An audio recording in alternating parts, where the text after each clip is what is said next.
पता नहीं किसने भेजा है। ये हैंडराइटिंग तो एक ही इंसान की हो सकती है।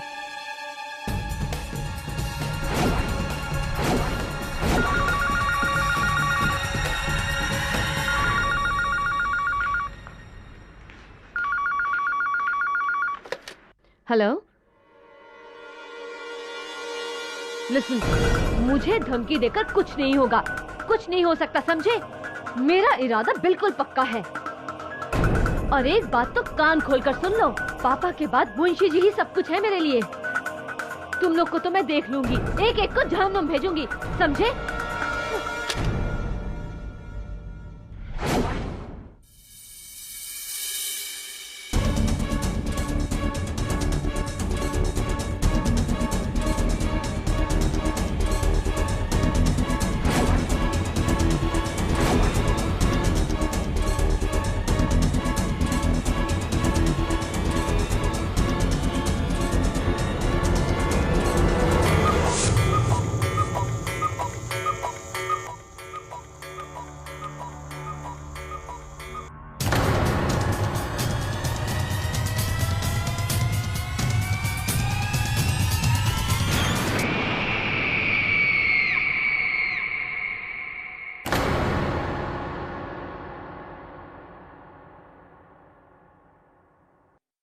मेरी ये बात समझ में नहीं आ रही है कि रचना बेटी का खुद का परिवार होते हुए भी सब कुछ उसने आपके नाम कर दिया। सुमित्रा, मैं इस बारे में रचना से बात करूंगा।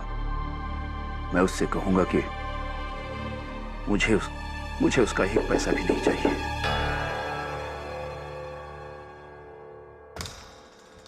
जी कहिए।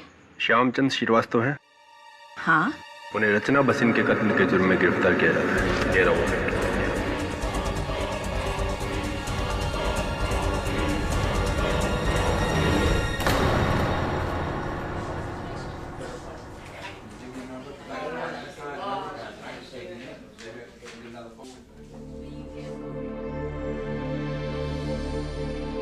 मुंशी जी, इस वसीयत के अनुसार तो रचना के जाने के बाद सब कुछ आप ही को मिलेगा। तो जाहिर सी बात है कि पुलिस आप पर ही शक करेगी। लेकिन मैंने कभी रचना बिटिया से किसी चीज का कोई लालच नहीं किया, बल्कि मैं तो उससे मिलकर ये कहने वाला था कि मुझे उसकी जायदाद में से कुछ नहीं चाहिए। मुलाजिम से ज्यादा मैं उसका बाप था। और आप ही बताइए, भला एक बाप अपनी बेटी से कभी कुछ ले सकता है? बातों का कोई फायदा नहीं है मुंशी जी, क्योंकि अदालत जज्बात नहीं सबूत देखता है मुंशी जी। लेकिन मैंने रचना बिटिया का खून नहीं किया है। मानता हूं मुंशी जी, लेकिन अदालत में ये बात साबित कैसे करें?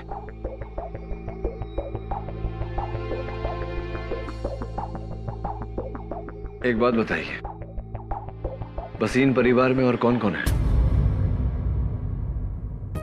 5 लोग और हैं, लेकिन रचना बिटिया की उनसे कभी नहीं बनी। वो उसका सौतेला परिवार है। अच्छा,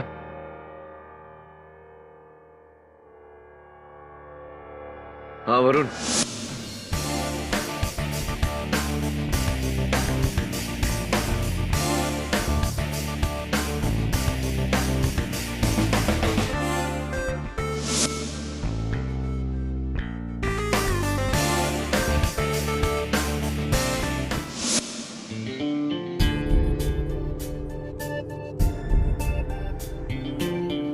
हेलो, आप शायद केबल टीवी कंपनी की तरफ से आए? जी हाँ। वो क्या है ना, पूरे एरिया में नई केबलिंग चल रही है, इसलिए पुरानी केबल लाइंस बंद हो गई है। मॉम, मेरे रूम का केबल भी काम नहीं कर रहा है। इसीलिए तो मैं आया हूँ। वो क्या है ना, नई केबल लाइंस सिर्फ नए अडेप्टर्स के साथ ही चलेगी, और ये नए अडेप्टर्स मुझे टीवी में फिट करने होंगे।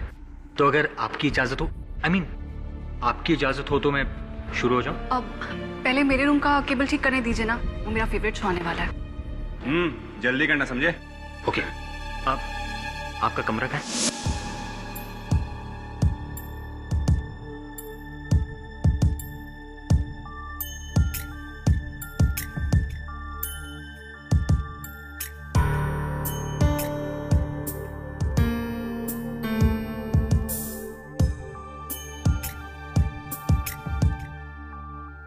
सुजीत, तुम्हें अच्छी तरह से पता है ना कि रमनी को अपने कमरे की चीजों के साथ छेड़खानी पसंद नहीं है। Why don't you just keep it back? हाँ माँ, मैं जानता हूँ कि ये रमनिक मामा का ही कमरा है।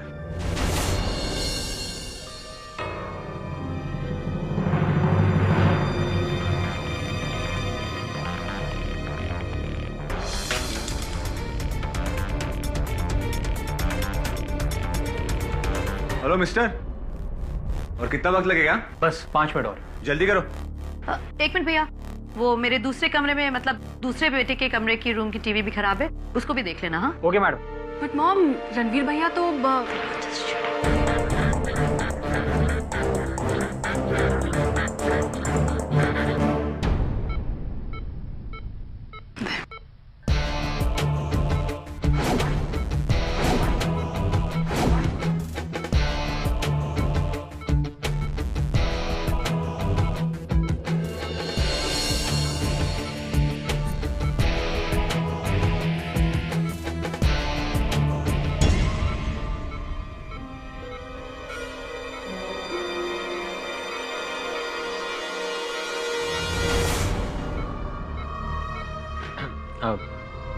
आपके बेटे को क्या हुआ है? तुम डॉक्टर हो? नहीं।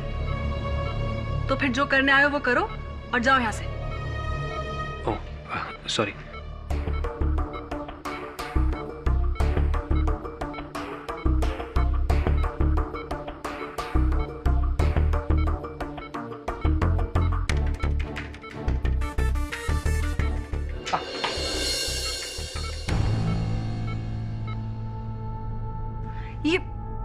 ये कैसा अनाड़ी केबल वाला है? जाओ जाके वहां वॉशरूम में हाथ धो लो। Thank you.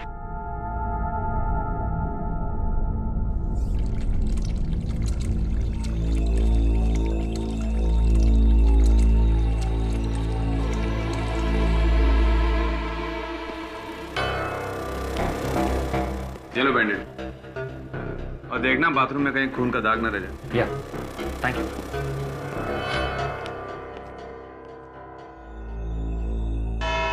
अदालत की कार्रवाई शुरू की जाए। योर ऑनर, कहा जाता है कि हर बुरे काम की जड़ होती है पैसा या तो प्यार, और ये पैसे के लिए प्यार वाला केस है। सुपरफिक्स इंडस्ट्रीज के मालिक विक्रम भसीन की 2 पत्नियां थी। बड़ी पत्नी से इकलौती लड़की रचना भसीन, और छोटी पत्नी जो यहां मौजूद है सुनैना भसीन, उनसे 3 औलादें हैं, यानी कि 2 परिवार। इन परिवार के आपस में कभी बनती नहीं थी, और विक्रम के मौत के बाद तो मानो ये दोनों सौतेले परिवार एक दूसरे के दुश्मन बन गए।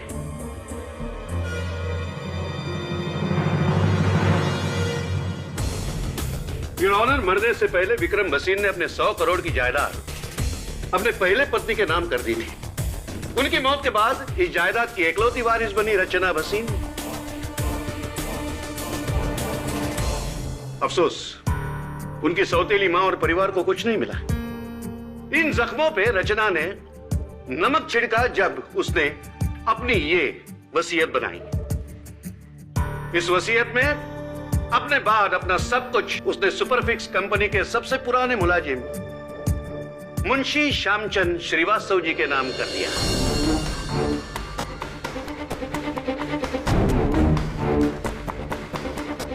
और यहां फिल्म में एंट्री होती है मेन विलन की, भोले वाले दिखने वाले मुंशी जी।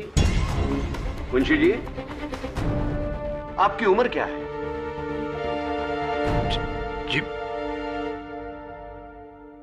10 साल। और रचना की कितनी थी?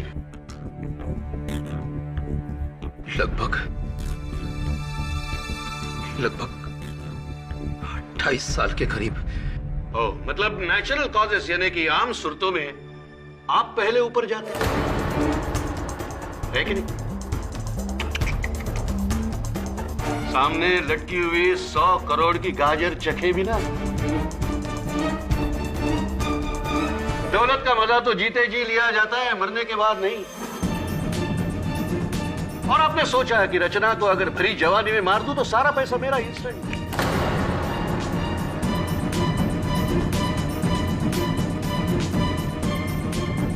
और अपनी बच्ची कुची लाइफ में आराम ही आराम और ऐश ही ऐश। ये झूठ है जज साहब। आप मेरी पत्नी सुमित्रा से पूछ लीजिए। मैं ये वसीयत रचना को लौटाना चाहता था जज साहब। अरे जब उसके पैसे लेना मुझे गवारा नहीं था, मैं उसकी जान कैसे ले सकता हूँ जज साहब, कैसे? जज साहब, रचना मेरे लिए मेरी बेटी समान थी। मुंशी जी, बेटी होना और बेटी समान होना इसमें काफी फर्क है। इसलिए आपने इस बेटी को सामान की तरह लुढ़का दिया, सिर्फ उन करोड़ों के लिए। Am I right? Your honour, जिस तरह मेरे प्रिय मित्र एडवोकेट राणे ने इस वसीहत की कहानी पेश करी वो काबिले तारीफ है, लेकिन दुर्भाग्यवश सिर्फ आधी ही कहानी बताई है अदालत को। I wonder why। शायद बाकी की आधी कहानी आपने मेरे लिए छोड़ी है mister Rane. Thank you very much, so kind of you. आधी बात कौन सी? बाकी की आधी कहानी कुछ इस तरह है योर ऑनर। रचना भसीन ने अपने वसीहत में ये पूरी जायदाद मुंशी श्यामचंद श्रीवास्तव जी के नाम कर दी थी, लेकिन एक शर्त पर कि अगर किसी भी कारणवश मुंशी जी इस जायदाद को संभालने में असफल रहे तो ये पूरी जायदाद, ये सारे फंड, सारी कंपनीज मिस्टर विक्रम भसीन की दूसरी पत्नी मिसेस सुनैना भसीन के नाम कर दी जाएंगी।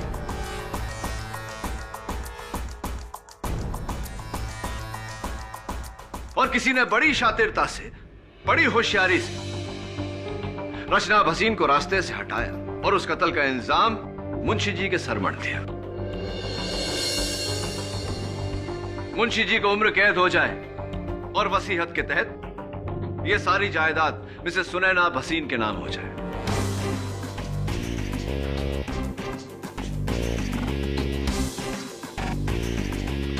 इंटरेस्टिंगली योर ऑनर, रचना भसीन के कत्ल से 2 मिनट पहले उनको एक फोन आया था। मुझे धमकी देकर कुछ नहीं होगा। सुमित्रा भसीन के परिवार से, और मुझे पूरा शक है योर ऑनर कि कातिल भी उन्हीं के परिवार का सदस्य है। जिसे तुम शक कह रहे हो केडी, वो सिर्फ एक भ्रम है। कैसे? अभी साबित कर देता हूं। वो है योर ऑनर, रचना की मौत एक लेटर बॉम्ब फटने से हुई, जिसका ट्रिगर लेटर का फ्लैप खुलने से एक्टिवेट होता था।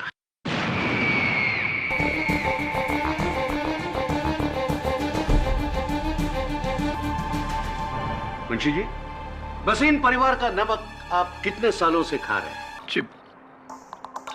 26 सालों से मैं उनके साथ हूं। उसके पहले आप क्या करते थे भरी जवानी में? जी,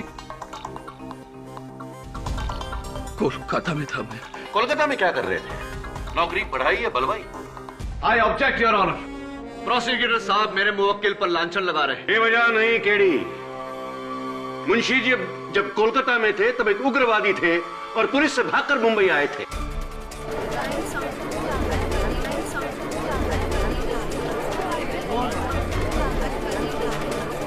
ऑर्डर ऑर्डर। योर ऑनर, ये सही है, लेकिन वो मेरी पिछली जिंदगी थी और ये सब मैंने उसी वक्त छोड़ दिया था। मुंशी जी, जब आप उग्रवादी थे तब आपका एरिया ऑफ स्पेशलाइजेशन क्या था?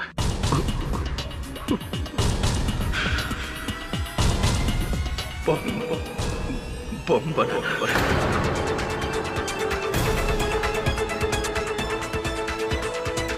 मतलब जो जवानी में सीखा बुढ़ापे में काम आ गया है? मिस्टर राणे, कोई सबूत है आपके पास कि मुंशी जी ने वो लेटर बॉम्ब बनाया था या ऐसे ही? वो लेटर बॉम्ब जहां से पोस्ट हुआ था वो पोस्ट ऑफिस मुंशी जी के बिल्कुल घर के बाहर है। इससे क्या साबित होता है?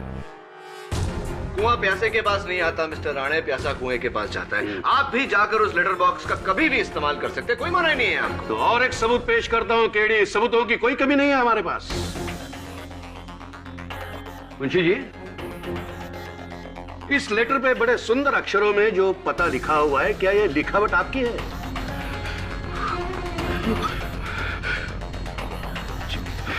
क्या ये लिखावट आपकी है? लेकिन ये मेरा योर लिखा हुआ ऑनर नहीं है। योर ऑनर, मैं हैंड राइटिंग एक्सपर्ट को बुलाना चाहता हूँ। इजाजत है। योर ऑनर, हमने मुंशी जी का लिखा हुआ एक खत पढ़ा है और इस लेटर बॉम्ब पर लिखे गए पते की जांच की है। दोनों हैंड राइटिंग बराबर मैच करते हैं। ये लिखावट मुंशी जी की ही है।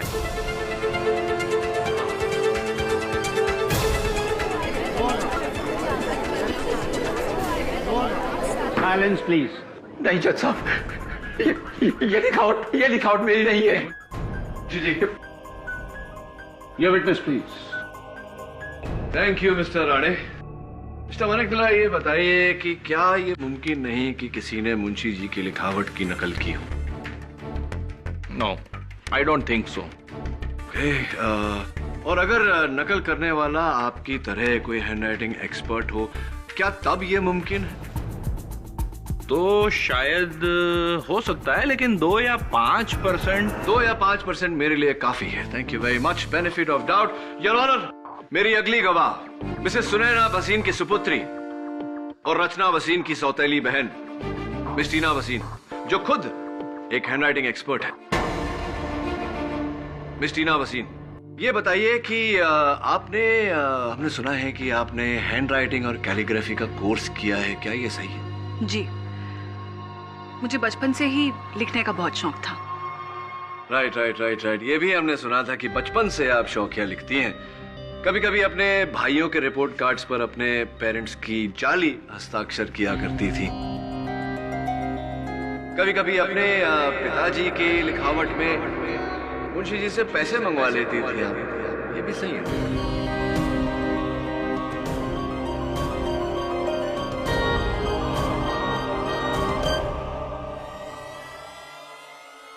I'm sure ये बात आपको मुंशी जी ने बताई होगी। Anyway, इस लिफाफे पर जो नकल है वो मेरी नहीं है। उस लेटर पर जो नकल है वो मेरी नहीं है, इससे क्या मतलब है आपको? आपको कैसे पता कि वो लेटर पर जो लिखावट है वो नकल ही है? How do you know that?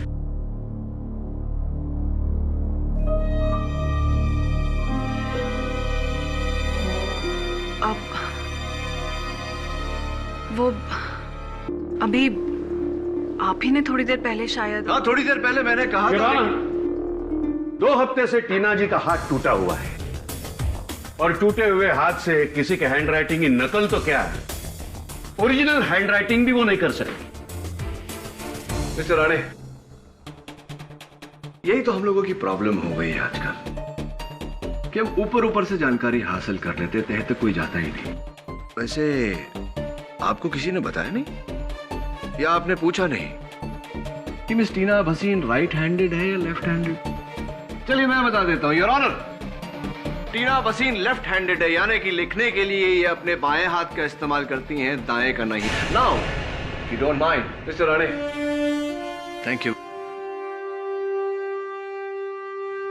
रुकावट के लिए खेद है। तो आप मेडिसिन पढ़ रही हैं। दरअसल आपके प्रोफेसर ने बताया कि आप लेफ्ट हैंडेड हैं। तो क्या मेडिकल कॉलेज में लेटर बॉम्ब बनाना भी सिखाते हैं आजकल? जी नहीं टीना जी, तो क्यों आपके इंटरनेट सर्विस प्रोवाइडर से जो रिपोर्ट हमने हासिल की है आपकी वेब हिस्ट्री के साथ, उसमें क्यों ऐसा पाया गया कि 10 मई को आपने एक वेबसाइट से लेटर बॉम्ब बनाने की विधि डाउनलोड की? May I know why miss Tina वसीन?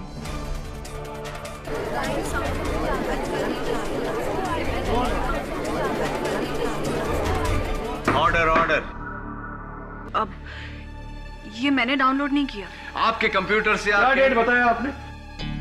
10 May 10 May 10th मई को योर ऑनर टीना जी अपने मेडिकल कॉलेज स्टूडेंट्स के साथ सातारा में बारखेड़ी गांव गई थी मेडिकल कैंप के लिए, और बारखेड़ी में दूर दूर तक इंटरनेट नहीं आता है। Thanks for the information. 10 मई को आप बारखेड़ी गांव गई थी।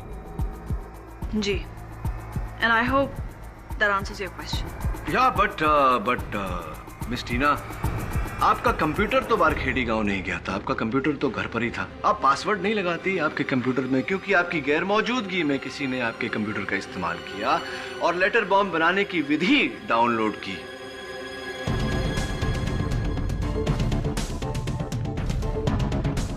किससे पूछे? आपके भाई साहब से पूछे, सुजीत भाई साहब से। मिस्टर सुजीत भसीन, अदालत को बताइए कि आप क्या करते हैं, व्यवसाय क्या है आपका? जी मैं अपने रमनिक मामा के साथ उनके फैक्ट्री में काम करता हूँ। आप अपने रमनिक मामा के साथ उनके फैक्ट्री में काम करते हैं। अदालत को यह भी बता दीजिए कि क्या बनाते हैं आप उनकी फैक्ट्री में? जी इंडस्ट्रियल ग्लू, गोंद जो मशीनों में काम आती है वो। इंडस्ट्रियल ग्लू योर ऑनर, गोंद जो मशीनों में इस्तेमाल होता है। मिस्टर वसीन, क्या ये वही ग्लू है, वही गोंद है? जी सर। ये वही गोंद है योर ऑनर, इंडस्ट्रियल ग्लू, और इसके ट्रेसेस इस लेटर बॉम्ब पर भी पाए गए। फॉरेंसिक्स की रिपोर्ट आपके टेबल पर है। लेकिन ये यहाँ कैसे आया? यही तो हम भी सोच रहे हैं मिस्टर वसीम कि ये कहां से आया। Sticky situation. कहीं ऐसा तो नहीं मिस्टर वसीम कि आप ही हैं वो जिसने इंटरनेट से पहले लेटर बॉम्ब बनाने की विधि डाउनलोड की, फिर लेटर बॉम्ब बनाया और फिर रचना को पोस्ट किया? मिस्टर पाठक, लेटर बॉम्ब रिसीव हुआ था 11 तारीख को, मतलब पोस्ट में डाला होगा 9 या 10 को। तो लेकिन 9, 10 और 11 सुजीत अपने दोस्त की शादी के लिए बंगलोर गया हुआ था योर ऑनर। शादी के ये फोटोग्राफ्स और लेटर बॉम्ब 9 और 10 को अगर पोस्ट में डाला है मुंबई के गिरगाम पोस्ट ऑफिस में, तो इसने नहीं डाला होगा क्योंकि ये 9, 10 और 11। I get the point mister Rane, ये बेंगलोर में थे। Correct. I get the point. जाहिर सी बात है योर ऑनर कि ये लेटर इन्होंने पोस्ट नहीं किया, लेकिन मेरा सवाल अब भी यहां खड़ा है कि इनकी फैक्ट्री का ग्लू इस लेटर पर कैसे आया। इनके पास तो जवाब नहीं, लेकिन मुझे पूरा यकीन है कि इनके रमनिक मामा कटघरे में आकर हमको चिपकाएंगे, बताएंगे। सर, एक तो मुझे ये नहीं समझ में आ रहा है कि लिफाफे के ऊपर ग्लू कौन और क्यों लगाएगा, और दूसरी बात, मेरे अलावा लगभग और 50 फैक्ट्रीज हैं जो इस तरह का इंडस्ट्रियल ग्लू बनाती हैं। आप उन्हें क्यों नहीं पकड़ते? पकड़ता उन्हें मैं मिस्टर खन्ना, जरूर पकड़ता अगर जायदाद के वारिस वो होते, लेकिन जायदाद के वारिस तो आपकी बहन है। अरे तो आप मेरी बहन को पकड़िए ना।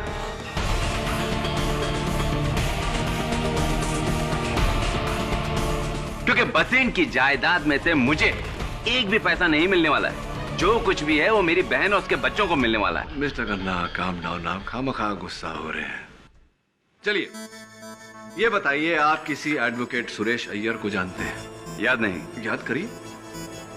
चलिए मैं याद दिला देता हूं। मिस्टर खन्ना, हमें एडवोकेट सुरेश अय्यर का कार्ड मिला जिसके पीछे एक तारीख और समय लिखा हुआ है, 9 मई दोपहर के 2:30। ये लिखावट को पहचानते हैं? जी हाँ, याद है मुझे। उस रोज मैंने उस वकील से फोन पे बात की थी क्योंकि मेरा भांजा रणवीर उससे मुलाकात करना चाहता था। क्यों? ये मैं आपको कैसे बता सकता हूं? ये तो रणवीर आपको बता सकता है। लेकिन पिछले 3 महीनों से रणवीर कोमा में है जज साहब।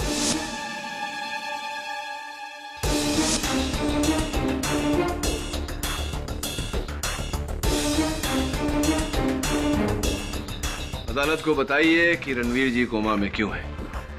15 मई को किसी बार में उसका कुछ लोगों से झगड़ा हो गया और किसी ने उसके सर पे बोतल दे मारी।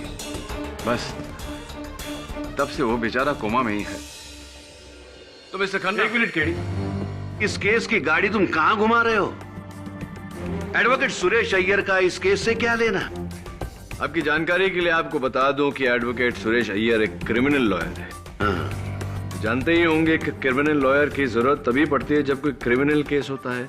और मैं मिस्टर खन्ना से जानना चाहूंगा कि 3 महीने पहले ऐसा कौन सा क्रिमिनल केस था या कोई क्रिमिनल कॉन्स्पिरेसी? अरे ये मैं आपको कैसे बता सकता हूं? अब मेरी बहन से पूछिए ना। चलिए उन्हीं से पूछते। जी नहीं, 3 महीने पहले रचना के खिलाफ हम सिविल केस लड़ रहे थे, क्रिमिनल केस नहीं। ओके, तो फिर क्यों मिसेस भसीन आपके बेटे रणवीर को एक क्रिमिनल लॉयर से मिलने की आवश्यकता पड़ी?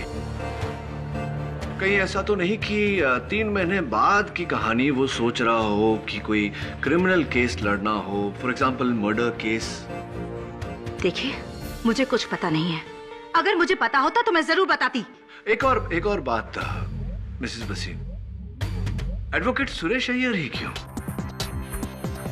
क्योंकि वैसे मेरे सहकर्मी हैं, उनके बारे में मुझे ऐसा नहीं कहना चाहिए, वो भी अदालत में, लेकिन 100 में से 95 केसेस वो हार चुके हैं, और जो 5 जीते थे वो जाने दीजिए, उसकी बात बाद में करेंगे।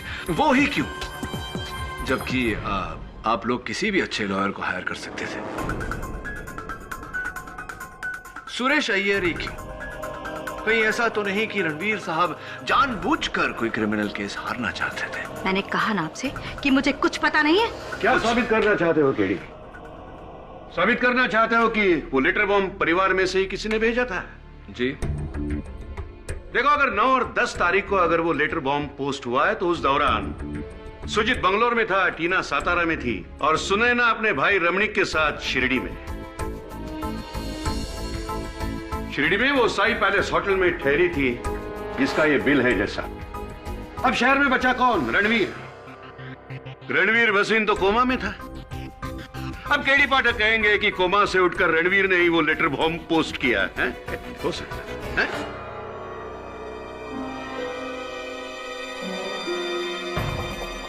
हो सकता है। What Your Honor? जज साहब, हमें कैसे पता कि रणवीर भसीन वाकई कोमा में है? हो सकता है कि वो कोमा का नाटक करके हम सबकी आंखों में धूल झोंक रहा है। मिसेस भसीन, कोई सबूत है कि आपका बेटा वाकई कोमा में है? मिसेस सुनैना भसीन, क्या आपके पास आपके बेटी की बीमारी का कोई सबूत है? योर ऑनर, मेरा नाम डॉक्टर शंकर है। पिछले 3 महीनों से मैं मिस्टर रणवीर भसीन का इलाज कर रहा हूं। उनकी सारी मेडिकल रिपोर्ट्स मैंने इस अदालत में पेश की हैं, जिन्हें देखने के बाद यह साबित होता है कि मिस्टर रणवीर पूरी तरह से कोमा में है।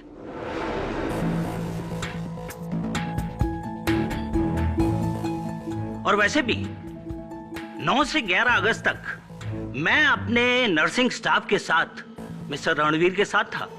जाहिर है मिस्टर रणवीर कोमा में थे, इसलिए वो पूरा दिन अपने बेड पे थे। मिस्टर पाठक का यह शक बेबुनियाद ही नहीं, बेवजह भी है। केडी, इन रिपोर्ट्स को देखने से साफ साबित होता है कि 10 अगस्त को जब ये लेटर बॉम्ब पोस्ट हुआ था, भसीन परिवार का कोई भी सदस्य इस शहर में नहीं था। सो आई डोंट थिंक कि अब तुम भसीन परिवार पर उंगली उठा सकते। बचा अंगूठा यानी कि ठेंगा जो तुम्हें इस केस में मिलने वाला है। योर ऑनर, मुझे पूरा यकीन है कि इस केस में कुछ ऐसा है जो हमें दिखाई नहीं दे रहा, इसीलिए मैं अदालत से अगली तारीख की गुजारिश करता हूं। Granted. The court is adjourned for the day. करो, तैयारी करो, पहली शिकस्त की तैयारी।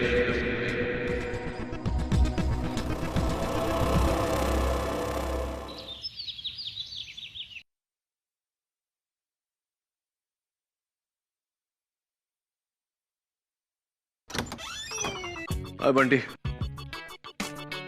Hi, sir. Hi. Take a look at these papers. Sure.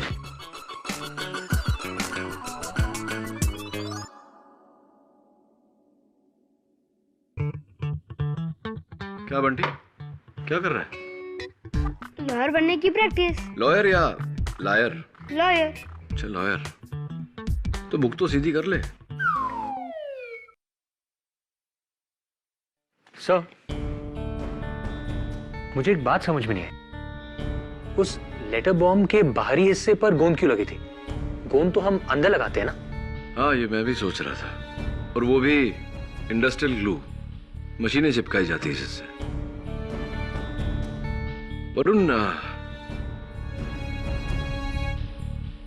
Varun, इस केस से जुड़े कई सवाल हैं जिनके जवाब हमारे पास नहीं। उस लिफाफे पे गोंद का चिपका होना, क्यों रणवीर भसीन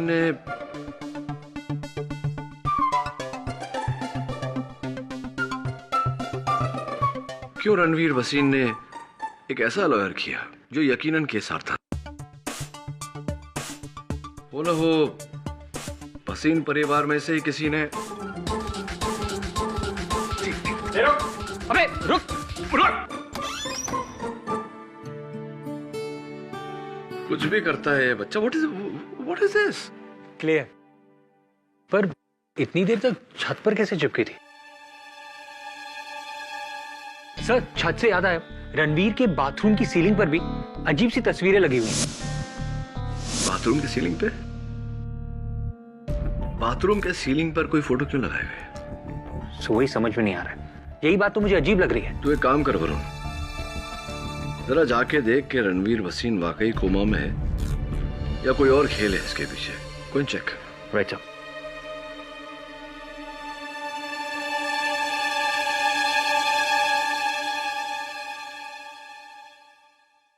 हाय। अब तुम क्या चेक करने आए हो? वो एक्चुअली पहली वाली केबल बहुत पतली थी और ये केबल, ये लेटेस्ट फाइबर केबल है। इसमें आपको सुपर एचडी क्वालिटी मिलेगी। चेक करके देखिए देखिए।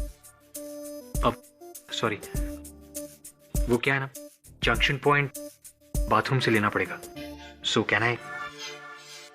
थैंक्स। ये तो चल रही है टीवी, क्या जरूरत थी नए वायरिंग की?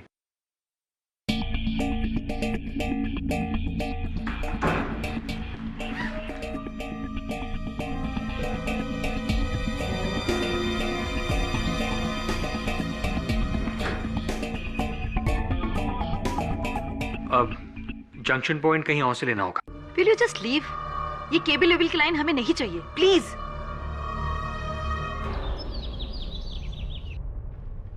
ये देखिए सर। सर ये तो वही इंडस्ट्रियल ग्लू है ना जो उस लेटर पे था।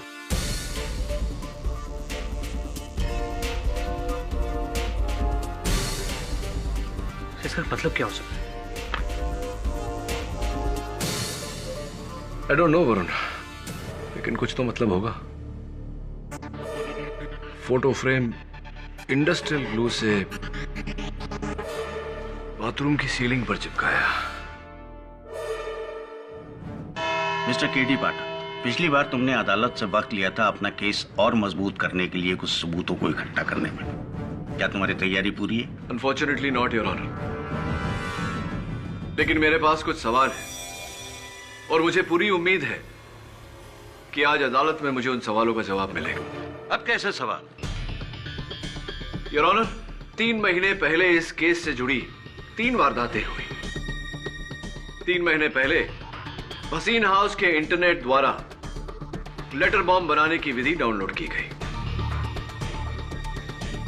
3 महीने पहले मिस्टर रणवीर भसीन ने criminal lawyer mister Suresh Iyer को कांटेक्ट किया और 3 महीने पहले मिस्टर रणवीर भसीन कोमा में चले गए। मेरी शक की सुई एक बार फिर से घूमकर मिस्टर रणवीर भसीन पर आट की। फिर से रणवीर भसीन जो 3 महीने से कोमा में है? राइट, वही Ranveer Bhasin mister Rane. Your honour, मुझे भसीन हाउस से कुछ तस्वीरें मिली ऐसी जो मिस्टर रणवीर भसीन के बाथरूम के सीलिंग पर चिपकाई गई थी इसी इंडस्ट्रियल ग्लू से, जो हमें इस लेटर बॉम्ब पर भी मिली।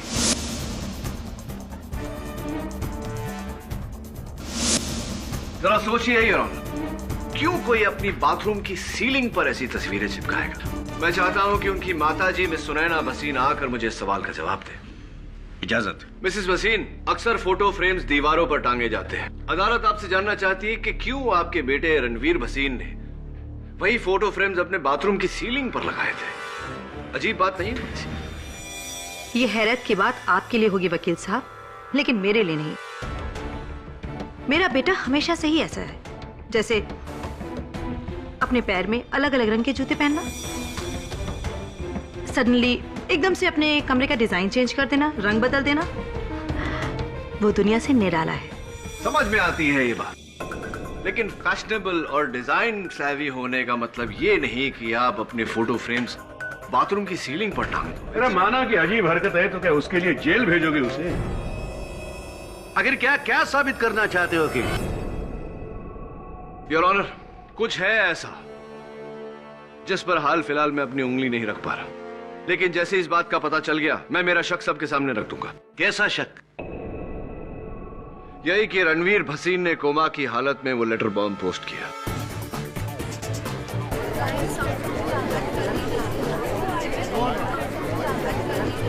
Silence, silence in the court. Katie, तुम्हें पता भी है तुम क्या कह रहे हो?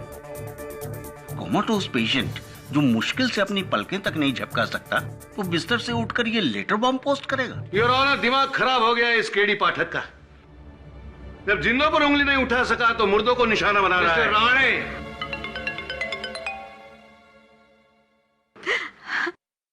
मेरा बेटा ठीक हो गया जज साहब। मेरे बेटे को होश आ गया, वो कोमा से बाहर आ गया। हाँ जज साहब, मेरा बेटा ठीक हो गया।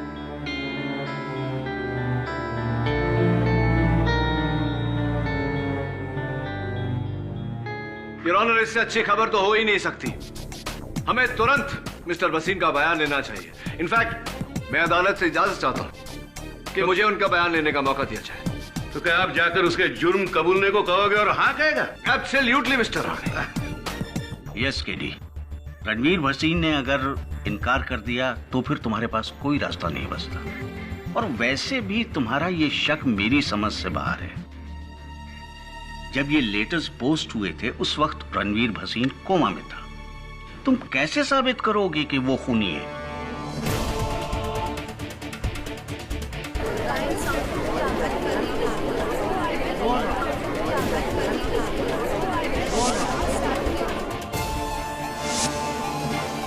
इतनी देर तक छत पर कैसे चिपकी थी?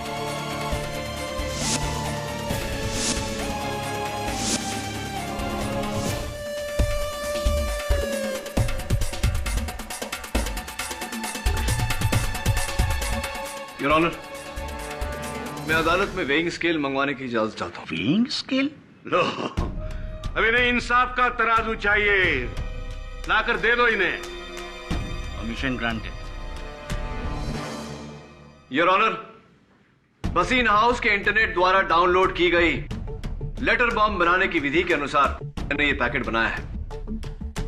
चिंता मत करिए योर ऑनर, फटेगा नहीं।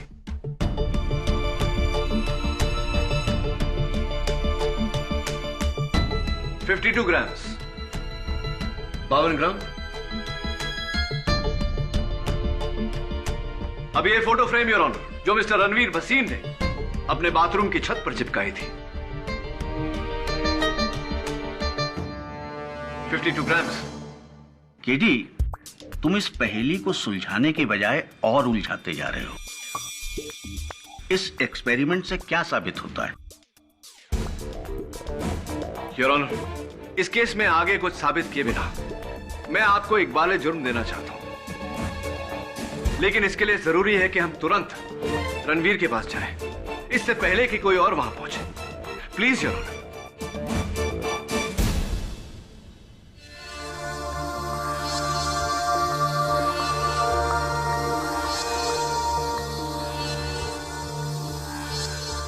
डॉक्टर, मैं कितनी देर से बेहोश था? 3 महीने से। 3 महीने? पर मेरी फैमिली? वो बेटा क्या है कि तुम्हारी स्टेप सिस्टर रचना। क्या हुआ रचना को? अरे कुछ नहीं हुआ रचना को। रचना को क्या हो सकता है? रचना एकदम भली चंगी है। लंदन गई है, नया ऑर्डर मिला ना उसको, उसके सिलसिले में। आप सोच रहे होंगे कि मैं कौन हूँ? मैं रचना का पड़ोसी, उसके बाजू में रहता हूँ। वो क्या हुआ ना कि डाकिया आया था, रचना थी नहीं। रचना लंदन में थी, मैंने बोला ना लंदन गई है, तो लंदन में थी तो डाकिया मेरे पास उसका ये लेटर छोड़ के गया।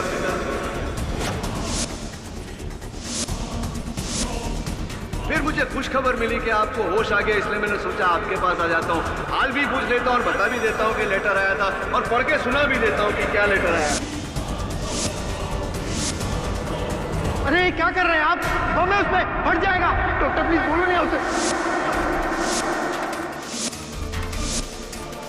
मिस्टर रणवीर भसीन, इस लेटर में बम नहीं, सच था जो अब बाहर आ गया है। योर ऑनर, आइए।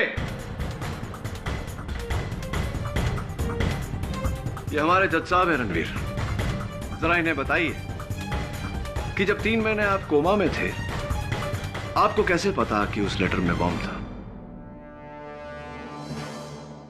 तो इसका मतलब ये कोमा में नहीं था? नहीं मिस्टर राणे, मजे की बात तो यही है कि मिस्टर रणवीर भसीन कोमा में थे। योर ऑनर, रणवीर ने अपनी सौतेली बहन रचना को मारने का प्लान बहुत पहले ही बना लिया था। 3 महीने पहले इन्होंने इंटरनेट द्वारा लेटर बॉम्ब बनाने की विधि डाउनलोड की, लेटर बॉम्ब बनवाया, उसके ऊपर हैंडराइटिंग एक्सपर्ट से मुंशी जी की लिखावट में रचना का पता लिखवाया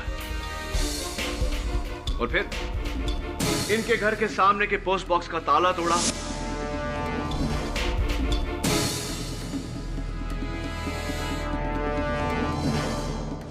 इंडस्ट्रियल ग्लू से उस लेटर बॉम्ब को पोस्ट बॉक्स के अंदर ऊपरी हिस्से में चिपका दिया।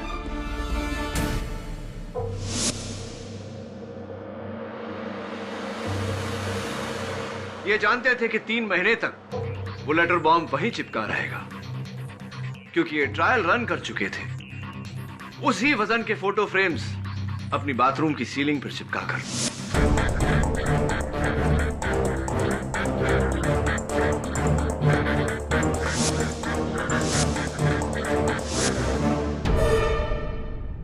और 3 महीने बाद योर ऑनर, उस लेटर बॉम्ब पर लगे इंडस्ट्रियल ग्लू का असर जब खत्म हुआ, वो लेटर पोस्ट बॉक्स के अंदर गिरा और पोस्टमैन ने उसे रचना के घर डिलीवर कर दिया। एक मिनट केडी, तुम्हारा मतलब है रणवीर ने वो लेटर बॉम्ब अगस्त में नहीं, मई महीने में पोस्ट बॉक्स में डाला? जी। और खुद को 3 महीने कोमा में भेज दिया ताकि इल्जाम उन पर ना आए, है? हाँ केडी, इल्जाम से बचने के लिए कोमा में जाने का खतरा कौन मोल लेगा? योर ऑनर, हुआ ये था कि इनका कोमा में जाना, मैं चाहता हूं कि ये खुद अपनी जुबानी अपनी कहानी अदालत को सुनाए। सुनाइए। मेरा इरादा कोमा में जाने का नहीं था। मैं तो सिर्फ 3 महीने के लिए जेल जाना चाहता था,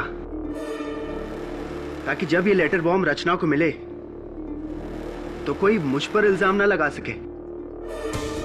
इसीलिए उस दिन बार में मैंने झगड़ा भी किया और एक ऐसे कमजोर वकील को अपॉइंट किया जो किसी भी हाल में मुझे जेल से निकालने में नाकामयाब रहता। आपके मित्र एडवोकेट सुरेश अय्यर की बात कर रहे हैं। लेकिन उस दिन बार में किसी ने मेरे ही सर पर बोतल दे मारी और मैं कोमा में चला गया। राइट। और फिर जाने अनजाने में आपका ये प्लान और भी तगड़ा हो गया और भी मजबूत हो गया। राइट। इस मुंशी को मैंने रचना के खून में फंसाया है ताकि वो सारी जायदाद, हमारा हक मेरी मां को मिल सके, हमें मिल सके।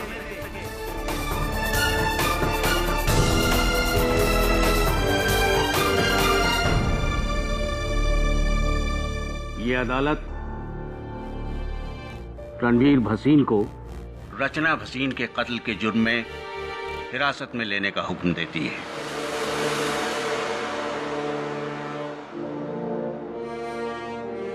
और मुंशी श्यामचंद श्रीवास्तव को इस इल्जाम से बाइज्जत बरी करती है। The case is closed. अरे मिस्टर राणे, एक बात तो आपसे कहना भूल ही गया। वो हाल ही में महाराष्ट्र टूरिज्म ने मुझे एक ब्रोशर भेजा था। कोल्हापुर के पास में एक बहुत सुंदर सी जगह है। मैं तो कहता हूँ मिस्टर राणे के बदले की भावना छोड़िए और रिटायर होने की सोचिए। Thanks for the advice. Not sure. पक्का ना? Very sure. Okay okay. Munshi ji, बहुत बहुत बधाई हो। बेटे, तुम्हारा बहुत बहुत शुक्रिया। कैसी बातें कर रहे हैं? नीचे करिए। हाँ बेटा, तुम जैसी औलाद हर माँ बाप को मिले। तुम्हारे पिता को तो बहुत गर्व होगा। जहां तक मुझे याद है, उन्हें सिर्फ खुद पर गर्व है। कई वर्ष हो गए हम संपर्क में नहीं। लेकिन बेटा, कब तक? क्या पता, जब तक वक्त और हालात एक बार फिर से हमें आमने सामने नहीं खड़ा करता। हो सकता है इसी अदालत में। Who knows? For more updates, subscribe to our channel, click the show links and enjoy watching the videos.